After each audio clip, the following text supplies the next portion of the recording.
So what's up mga ka-agri? So ayun, nakaschedule po tayo ngayong magbigay ng El Toro. So muscle enhancer. So hindi lang po ito muscle enhancer. Ito rin po ay pampabuka ng katawan ng ating mga manok. At ito ay pangpalakas ng similya at pangpalakas ng pagsampa ng ating mga roosters po dito sa ating backyard farm ng ating mga breeders. So ayun, kasi mayroon sa ating nagpapaproduce ng bali 50 heads, 25 pieces na Rhode Island vintage line at 25 pieces naman na BA na Italian line. Kaya ayun, so balik tayo ulit sa full blast ng pagbibigay ng El Toro at ng Bitman Pro 357. So ayun, nakaschedule po tayo magbigay ng El Toro sa ating mga breeders na roosters. So ito po, bibigyan natin itong ating vintage line. So, napakaganda na po ng katawan nito. Ayan.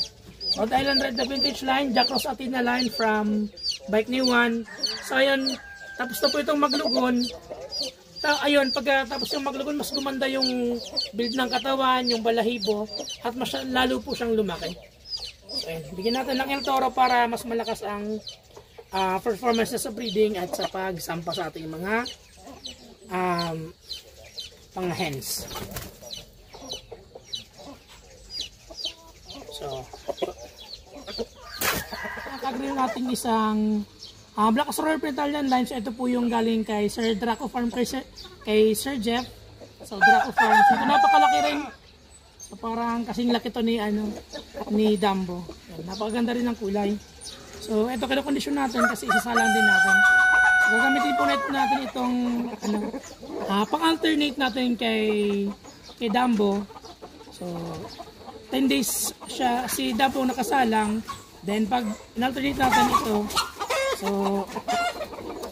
lalagay muna natin ito sa mga cages, then ipapalit natin ito. So salit-salit sila every 10 days para po mas mataas ang similya na mapuproduce ng ating mga hens.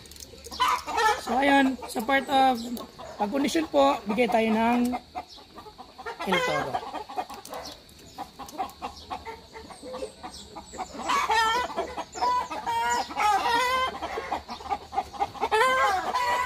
Ito medyo madali siyang painin natin. Pinakamagandang dito, broodcock.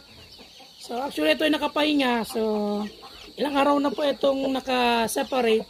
Hindi ko po ito hinahalo dun sa mga hens nila. So ayun, minokondisyon natin, pinapahinga natin bago isa lang. So Rhode Island Red na bamboo line from Jack Ross Athena, from Bike New One. Kay Jan, so galing po ito doon.